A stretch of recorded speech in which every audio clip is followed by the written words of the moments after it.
Well, for more on what's happening in Syria, we are joined by Middle East analyst Sigurd Neubauer, who joins us from our studio in Washington, D.C. Sir, thank you very much for finding the time to speak to us here on Al Jazeera. First of all, let's just start with this tweet that Donald Trump wrote just a few hours ago, effectively saying the Saudis are going to pay to rebuild Syria. I know it's often difficult to interpret some of the president's tweets, but what did you make of it, especially in light of the fact that we haven't actually had any kind of confirmation from Saudi Arabia itself? As we know by now, President Trump is operating in an unconditional way.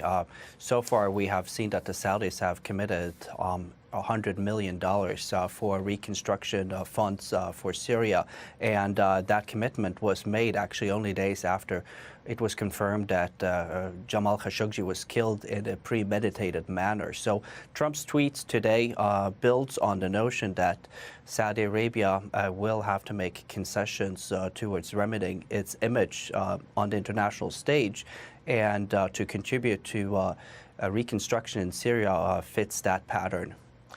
Of course, Saudi Arabia, one of the players involved in one way or another in Syria. Turkey, another key one. And we've just heard that U.S. military officials are heading to Turkey to meet their Turkish counterparts there to discuss what happens after the U.S. troop withdrawal. I mean, how do you see the sort of balance of power reshaping in that country if the U.S. does, as Trump suggested, withdraw its troops?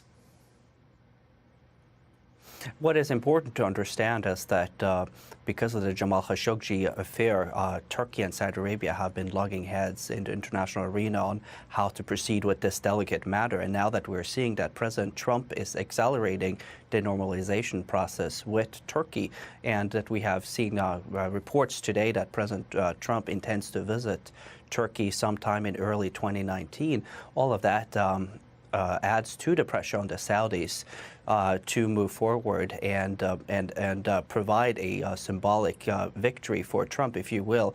And that is that after he has come under extensive criticism for his decision to pull out of Syria and how that decision was made, President Trump is now applying pressure for Saudi Arabia to make these concessions so that he has a political victory, if you will, that he can deliver to his base here in the United States. So this is the diplomatic game that is playing out as we speak. I guess if Donald Trump is going to win a diplomatic victory in the U.S., a lot of things don't matter. So, for example, what happens to the YPG forces, the Kurds in Syria, the U.S. electorate doesn't really care. What they do care about, though, is the fight against ISIL. President Trump first saying that ISIL had been defeated. Now we're hearing that, Turkey, for example, will not rest until they defeat ISIL. What do you think will happen to ISIL now that the U.S. is planning to withdraw? Do you think we will see a strengthened group?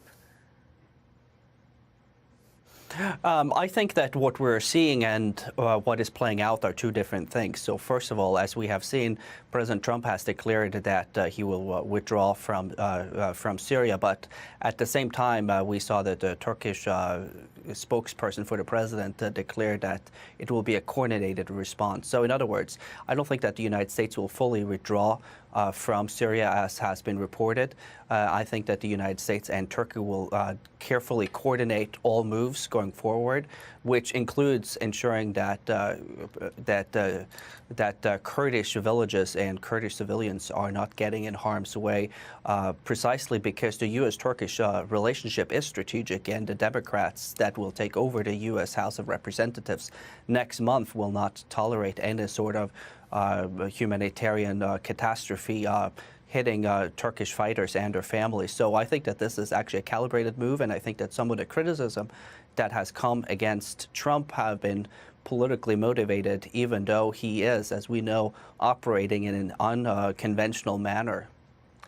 Middle East analyst Sigurd Neubauer, sir, thank you so much for sharing your views with us. Thank you.